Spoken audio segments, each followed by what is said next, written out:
Hallelujah. Ako bunga ako ng prayer eh. Unang na-convert basis ko eh. Oh, pinag-pray ako. Hallelujah. Yung mga boyfriend nyo, pag-pray nyo. Girlfriend nyo. Girlfriend, boyfriend, vice versa. Baka sabihin nyo, yung mga lalaki lang tinitira ko rito. Hindi, vice versa. Boyfriend at girlfriend, mag-pray nyo ba? Para lumambot. Ha? Kasi pagdating ng araw, hindi mo rin makita yun. Yung kagandang lalaki niya, kagandang babae, hindi mo rin makita. Pagdating ng magkahiwalay ka rin kayo. Ikaw sa langit, siya sa impyerno, wala rin din kayo makita eh. Magkandaling death to us pa. Hanggang kamatayan, hanggang sa langit, magkita kayo, mag-holding hands kayo rin eh. Oh, as a friends. As a brothers and sisters ko, di ba hanggang langit? Eh dito lang mga kapatid, kaya nga sinabi ko, di ba? 1 Corinthians chapter 14, kung ang pag-asa mo kay Kristo, panlupa lang, may sirap yung buhay mo. Yes. Dapat paglangit. Yes. Amen. Palampakan natin ang ating Panginoon mga kapatid. Palampakan natin yung faith natin sa Panginoon. Hindi rin ibig sabihin, pagka ayaw mo na rin, huwag naman ganun, talo ka rin. Tandaan nyo mga kapatid, hindi ako ang lugi dito pag nawala kayo. Pag umalis kayo sa Panginoon, basta sabihin, pastor, alis na ako dyan, wala na, di na ako magsimba. Bakit? Akala nyo, ako ang lugi? Kayo. Anak ko, ang laking kalugihan nyo pag umalis kayo sa gawain ng Panginoon. Oh, laki ng kalugihan nyo. Nako, maniwala kayo, laki ng kalugihan nyo. Nandito na kayo, tapos alis kayo, nagtatampo kayo, natitisod kayo. Nako, laki ng kalugihan. Akala mo, lugi ako? Kayo ang lugi. Amen. Kayo ang lugi, maliwala kayo. Isipin nyo kung bakit kayo lugi. Kaya ba, alis sa amen? Palakpakan natin ang ating Panginoon. Hallelujah. Kaya nga ang goal ng mga apostol, mga kapatid, from the New Testament, ang goal ng mga apostles instruction, mga kapatid ko, ay para ma-identify talaga what is true love. Ano yung tunay na pag-ibig, mga kapatid ko, hallelujah, na galing sa Panginoon. Yung totoong pag-ibig, mga kapatid, amen po ba, mga kapatid? Amen. Ang totoong pag-ibig o ang totoong nagmamahal, hallelujah, sa bawat tao, mga kapatid, nagtuturo talaga, mga kapatid ko, upang ang tao maging maka-Diyos. Pag ang mga pastor, di na nagtuturo, mga kapatid ko, na ang tao maging maka-Diyos, walang pagmamahal yun. Alam niyo kung sino lang mahal nila?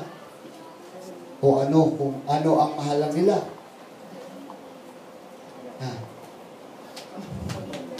Yung? Yung bulsa mo. Kasi kapatid, kahit sa bungero ka, hindi kita sasawayin kasi malaki ka magbigay. Pag nanalo ka sa derby, hindi ka nang malaki. Kaya hindi kita sasawayin. Yes, Wala pang mamahal yun. yes, Ibahin niyo ako. Pinasaway ko talaga, mga kapatid. Pagka hindi kayo susunod sa akin, asahan niyo na. Pag hindi ko kayo kikibuin, hindi kayo sumusunod sa akin. Alam niyo na ugali ko? Pag nagsabi ako at hindi kayo susunod, hindi na ako kikibo. Pero tandaan niyo, masama loob ko. Matigas ang ulo niyo. Alam niyo na. Alam niyo ng karakter ko. Pag hindi kita pansinin, sa kabila ng pamamansin mo sa akin kung anong ginagawa mo, asahan mo na, masama loob ko. Dahil hindi ka sumusunod. Dahil ang gusto ko, masunurin na anak ng Diyos. Dahil tayo sumusunod sa Panginoon. Pag nakita niyo ako na hindi na sumusunod, magsinayas kayo lahat dito. O ako na lang pala ang lalayas. Ako na lang pala ang alis. Maghanap na kayo ng pastor na gusto niyo. Yung pwedeng susinan. Nangyari yan sa atin, di ba? Pastor, ito nagtatas ka sa bahay, malaki. Pastor, dito ka. Meron ka rong ice cream. Gawin nyo sa akin, kaya nyo? Kaya ako nagsasabi ng totoo. Bakit? Ang nagsasabi ng tapat, nagsasama ng maluwag. Pag nagsama ng maluwag, walang masikip. Amen. Pag natisod kayo sa mga sinasabi ko, hindi kayo anak ng Diyos. Amen. Sino magtuturo? O sige, magpalit tayo, kayo magturo, ako makinig. Susunod ako. Pag hindi kayo, kasi pagka mag-isod ka sa aking mga sinasabi, mga kapatid, hindi pinasasabi ng Diyos, ikakabuti mo, nako, kailangan mo pang lumalim sa pananampalataya.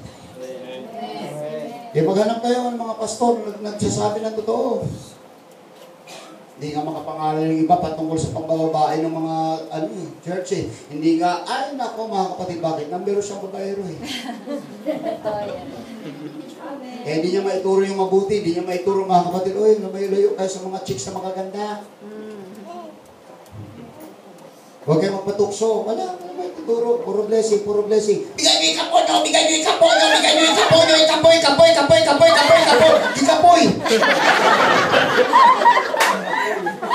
Puro na lang ikapo, puro ikapo, puro ikapo. O kailan ba ako nagturo dito na ikapo? Tinuturo ko, puro maka-Diyos, puro pang-Diyos, puro pang-ikayusan, puro sa pagsambang maayos, sa paglilingkod na maayos, sa pag-iwas sa kasalanan. Bakit mga kapatid? Yun yung pasaporte natin para malangit tayo . Ang dami mo ang binibigay na ikapo, tapos abungero ka, tapos ka. Laki mo magbigay sa church, milyon-milyon mga kapatid. Akala mo mabayaran mo ang Diyos sa milyon-milyon? No, sir! Amen! Hallelujah! Totoo. Kaya matrain tayo mga kapatid. Bago ba ako? Ngayon? Hindi, matagal na to. Ganito yung sinasabi ko . Amen. Hindi naman ako nagbago . Amen. Amen. Biruin mo, saan ka makakita ng Kristiyano mga kapatid? Pagka nasaktan sa pangaral, below the belt dyan, below the belt, below the belt, below the belt. Bakit? Itaas natin yung belt, hanggang saan yung belt? Dito na. Ang sagwa naman ng belt na dito. Dapat dito talaga ang belt . Meron bang belt na nandito? Sama naman nun. Nagsasalita na lang, wala pang utak. Yes. Wrong grammar pa. Below the belt. Anong below the belt? Pag nagsasalita kayo, hindi pa kayo mature. Mature na ba tayo? Subukan ka, titisori mo tayo. Kahit ako, pwede gamitin ng Diyos para maging katitisuran nyo. Titisori ko kayo.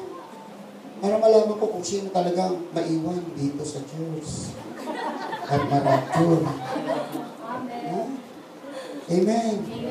Amen? Totoo yun . Paano malaman kung sabi nga, pilitin ninyong pumasok sa makipot na pintuan. Ano yun mga kapatid? Meron palang makipot na pintuan kasi ang hirap talaga mga kapatid . Tuturuan ka talaga ng Diyos sa maging maka-Diyos . Amen. Hindi naman pwede kasi mga kapatid ko, tinatawag tayong Kristiyano mga kapatid. Si Kristo nasa atin mga kapatid ko. Alisin mo si Christ sa Christian, ayaw natin yun. Amen? Yung lahat ng bagay tinuturo mga kapatid. Everybody say amen. Ngayon, kung gusto nyo ako i-check din, sige, check nyo ko. Sundan nyo ako araw-araw, minuto kung saan ako pumupunta. Para ma-check nyo kung anong pinagagawa ko sa buhay. Parang sa Senado, lifestyle check-up. Kung saan ako pagka-umaga, saan ako sa hapon, saan ako sa gabi, iba ba ang kasama ko sa umaga, iba ba ang sa gabi, iba ba ang sa hapon. Yan. Amen. Pag kita nyo kung may kasamang ibang babae na dalawa lang kami, napakaswerte nyo, ang galing yung detective. Pero sigurado yun yung kasama natin, mga kapatid, baka mamaya kapatid ko lang yun. Hello! Everybody say amen. Huwag din tayo maging judgmental. Lahat ng bagay tinuturo sa atin ng Panginoon. Tinuturuan tayo maging maka-Diyos, mga kapatid. Hallelujah. Ako nagsasabi ako ng totoo, nagsasabi ako ng tapat, dahil ito yung pinasasabi sa atin ng Panginoon. Kung ang intention natin, mga kapatid, iba? Hallelujah. Ang intention natin, mga kapatid ko, ano pa mang bagay, hindi ang Diyos, mga kapatid, ang panahon din ang maglalatag niyan. Ang pagsubok din, mga kapatid ko, ang susubok niyan. Kung talaga ba tayong sa ating mahal na Panginoon. Sa totoo lang, mga kapatid ko, sa panahon ngayon, hallelujah, ano ang command ng ating Panginoon? Ito, 1 Timothy chapter 1, verse 5. Hallelujah. Okay, ayan. Now, the end of the commandment is charity. Charity means love. Out of pure heart and of good conscience and of faith. So, ibig sabihin daw, mga kapatid, ang kautusan ng Panginoon, mga kapatid ko, itinuturo niya yung pag-ibig. Malinis, malinis sa puso, mabuting konsensya, mga kapatid, pananampalatayang hindi nasisira o sincere na pananampalataya. Yan yung kailangan sa panahon ngayon. Bakit, mga kapatid, kailangan yun, mga kapatid ko? Tingnan nyo ang sinabi ng 1 Timothy chapter 4 verse 1. Basa. Ayan. Now the Spirit speaketh expressly that in the latter time some shall depart from the faith, giving heed to seducing spirits and doctrines of the devils. Ano yung doctrines of the devils? Ito raw yun. Ito na yung espiritu, mga kapatid ko, sa huling panahon. Sa huling panahon daw, mga kapatid, lalaganap ang espiritu na ito. At marami nang iabandona na pananampalataya. Marami nang aalis sa pananampalataya. Kasi nga natatangay na sa mga mapandarayang espiritu at sa mga doktrina ng kaaway. Ang doktrina ng kaaway hindi minsan based on the Bible. Hallelujah. Pwede magdoktrina sa'yo, kaibigan mo, barkada mo, kapitbahay mo. Ha? Pwede doktrinahan ka ng hindi mabuti, doktrinahan ka, mga kapatid. Ikaw naman, mga kapatid ko, dahil wala kang knowledge about the Word of God, manghihina ka. Yung espiritu mo manglulupaypay, yun yung tinatawag ng spirit of apostasy, falling away. Pagkalaglag, mga kapatid ko, sa pananampalataya dahil sa mga mapandarayang espiritu. Kaya nga sabi ni Pablo, mag-ingat daw tayo, kailangan yung commandments natin, samahan natin ng pag-ibig. Mahalin mo talaga ang salita ng Diyos. Mahalin mo talaga ito dahil ito ang kaligtasan ng buhay mo. Una sa lahat, ito talaga, mga kapatid, ang makapagliligtas sa'yo. Hindi doktrina ng tao, hindi aral ng tao. Magpasik tayo, magsaliksik tayo. Saliksikin natin palagi ang kasulatan, mga kapatid ko. Kailangan yung Word of God. Kaya nga, mayroon tayong Bible study, mayroon tayong prayer meeting, mga kapatid ko. Mayroon tayong mga pag-aaral, mayroon tayong mga discipleship para yung Word talaga ma-absorb natin at lumago tayo, mga kapatid. Amen! Ang discipleship, hindi lamang, mga kapatid ko, sa membro. Ang Bible study, hindi lamang, mga kapatid ko, sa leader. Lahat, ki-leader ka, ki-membro ka, lahat dapat nagpa-Bible study ka para yung Word, hallelujah, ma-absorb mo sa buhay mo. Amen! Hindi mo pwedeng sabihin, ay, leader na ako. Alam ko na yan. Kaya hindi na lang ako dadalo. Yes. Hindi na lang ako makikinig. Magpawardi-wardi na lang ako. Alam ko na yan. Oh, yan. Isusunod ni pastor, ganyan. Alam ko na yan. Everybody say amen. Mas mainam nga, sabihin natin wala tayong alam upang sa walang kaalaman na ito, mapupunan tayo ng kaalaman mula sa salita ng ating Panginoon. Amen! Matututo talaga tayo. Kaya nga, search the scriptures. Saliksikin mo talaga ang kasulatan. Hallelujah. Sumunod ka sa kasulatan. Everybody say amen. Everybody say praise the Lord. Kasi sa huling panahon, darating talaga ang Espiritong Mandaraya. Ito na nga ngayon nung isang araw nga, may napanood ako, mga kapatid, isang grupo ng mga Muslim na-convert sila. Na-convert sila, mga kapatid, into Christianity. Alam niyo kung bakit? Sabi niya, ayaw namin ang pamamalakad ng mga ISIS. Kaya ayaw namin sumali.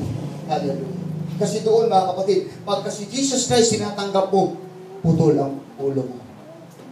Hallelujah. Pero mayroong isang grupo, mga kapatid, napakarami nila. Kaya nga sabi ko, napakadakila ng ginawa ng pastor na yun, mga kapatid ko, na nangaral, mga kapatid, hallelujah, sa kanila at na-convert sila, mga kapatid, into Christianity.